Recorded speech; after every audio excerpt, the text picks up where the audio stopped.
Tyler Sagan and Rich Peverly came to visit. We've been saying Brad Marchand's name wrong for how long?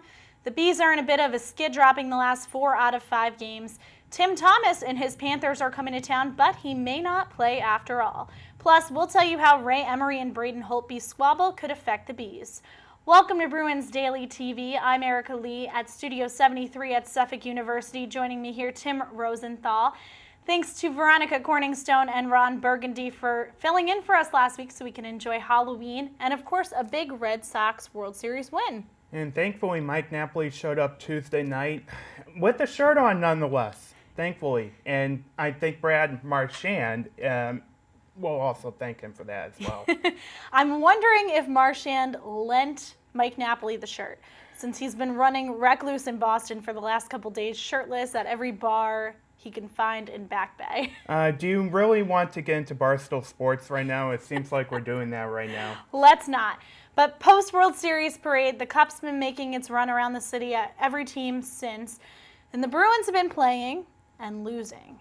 1-3-1 in their last 5, and they've taken a backseat to the Red Sox, with all due respect. They deserve all the attention they got during that World Series run.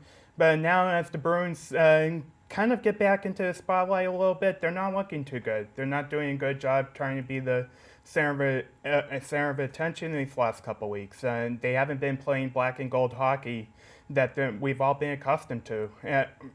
Now, having Louis Eriksson back is going to help, and having a couple defensemen back is also going to help. At the same time, they are in a slump, let's put it that way. And it's better to have a slump early in the season than later in the year, and there's still a while to go in the season. I just hope they can get back on track sooner rather than later. We're watching the abysmal Celtics. There's no more baseball to watch. The Patriots are just okay. But one of the big topics the Bruins and many teams in the NHL are facing, something we've been discussing a lot around here lately, hockey fights. Obviously, the fans love hockey fights. It's important for the players to be able to fight, but things are starting to get a little bit dangerous. Talk a little bit about Louis Eriksson. He finally rejoined the team on Tuesday night, played his former team Dallas, but he took quite the hit from John Scott, who was suspended for 7 games for that hit. And now we had Braden Holtby fighting with Ray Emery, a fight that Holtby didn't initiate and he didn't want any part of. Certainly not. And that scene Friday night was just disgusting over at the Wells Fargo Center in Philadelphia. There was no need for it. Washington was easily handling the Flyers that night, and it just turned out into a big slugfest. And I don't think anyone benefited from. I don't think there was any innocent party in this, for that matter. I'm not trying to backtrack this by any means or sugarcoat it, but at the same time, it was an ugly incident for the game of hockey. Another black eye that they did not need. And, of course, you've got the whole issue with the official who was working the game as well, Francois St. Laurent, who may have let that fight go on a little bit too long. Yeah, that certainly didn't help, I don't think. You need officials to enforce the game, don't get me wrong. At the same time, you can't let it get out of hand. It's one thing to be lenient on your calls, it's another thing to blow it wide open. And that's what the officiating did Friday night in Philadelphia. And Ray Emery in this situation is considered the aggressor in the fight. And NHL actually has a rule for this. Rule 46.2 is what it falls under, where an aggressor attacks somebody who's not interested in being part of a fight. And obviously that party is Braden Holtby. Now, there are a couple different ways that the NHL can handle this suspension. They can go after the regular 10-game suspension for goalies, or they can go by the rule that falls under Section 6.17 under that 46.2 rule. And they can suspend him for 2 games to start, and then 3 games if he does it again, and 4 games if he does it again after that during the regular season. Well, a couple ways to look about it. If they suspend him for 10 games, that's fine. I just want to see consistency all across the board. If you're going to suspend a goalie 10 games for a fight, for an uninitiated fight, you better do it with the forward, a defenseman, a goon, an enforcer, a star player, no matter who it may be. So maybe they go back to whatever the rule was, 6.17 or something like that. Yes, I got it right.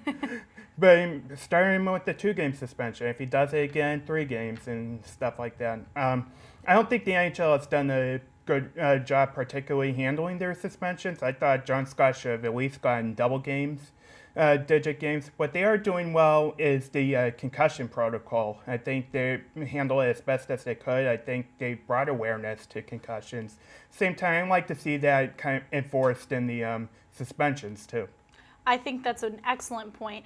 And of course, the more pressing issue here is how does this fight affect the Bruins? Does it affect them at all? Unless Tuukka Rask drops the gloves anytime soon, I don't see it happening. They just got to watch out for cheap shots and head hits, just like the John Scott incident. Don't get me wrong, the Bruins aren't innocent by any means. They've had a couple of agitators in the past. Brad Marchand has been one of them in the past, but I don't think it's going to overly affect them by any means. But if it affects them, it affects everyone else in the league. Well, there are just so many pressing issues with the NHL fights this year, and I wonder if we'll see any kind of change in the rule book throughout the season if this kind of thing keeps happening. But we're going to take a quick break, and when we come back, Tim and I will drop the gloves. That's coming up next on Bruins Daily TV.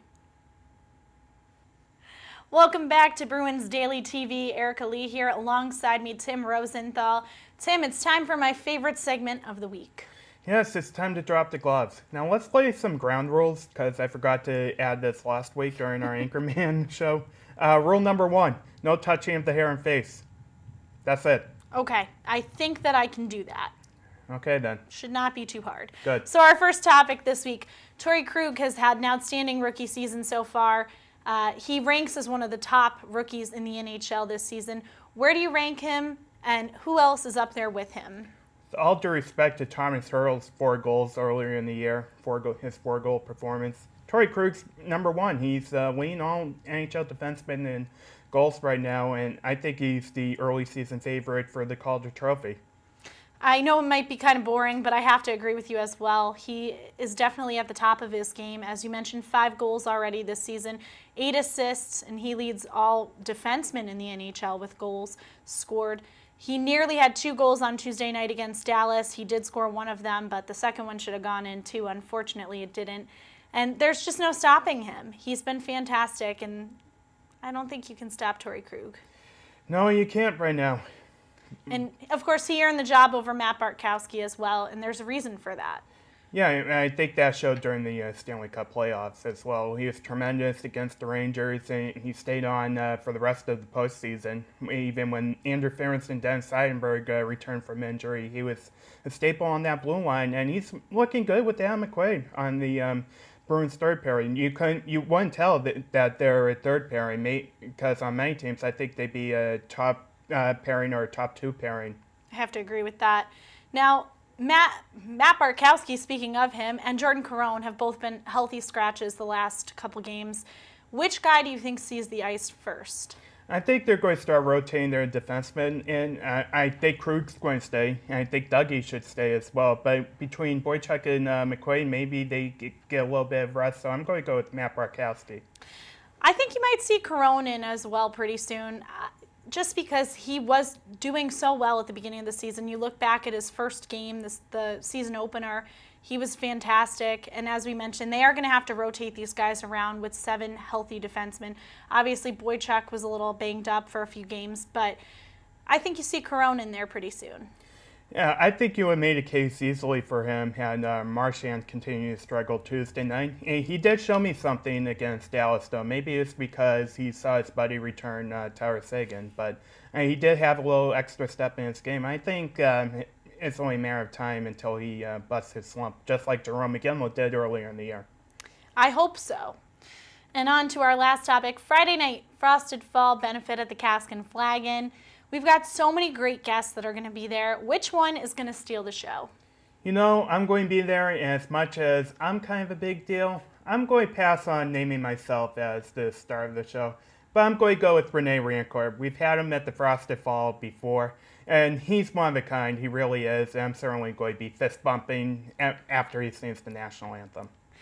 I have to pick Rene as well. I mean, he's just such a great fixture and a great personality. He always steals the show no matter what. And we'll all be singing the national anthem along with him. Other great guests, too. The Bruins Ice Girls are always a lot of fun. We'll have Bob Sweeney. Lyndon Byers will be there. And LB is always a great time, too. LB is also one of a kind. Maybe we should go to the event in tuxedos. What do you think? Well, you can wear a tux. I don't know what I'm going to wear, though. I got to figure it out still.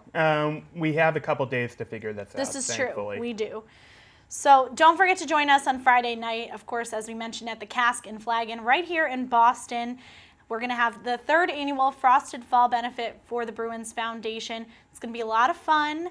So visit funraise.com/FF to purchase your tickets right now. You can always find more information at bruinsdaily.com.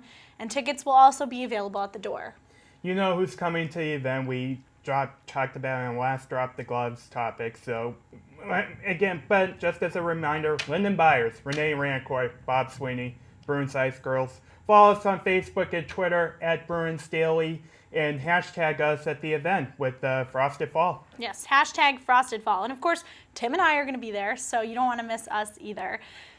Anyway, thanks for joining us today on Bruins Daily TV. From all of us here at Studio 73 at Suffolk University, we'll see you next week, and we hope to see you on Friday night.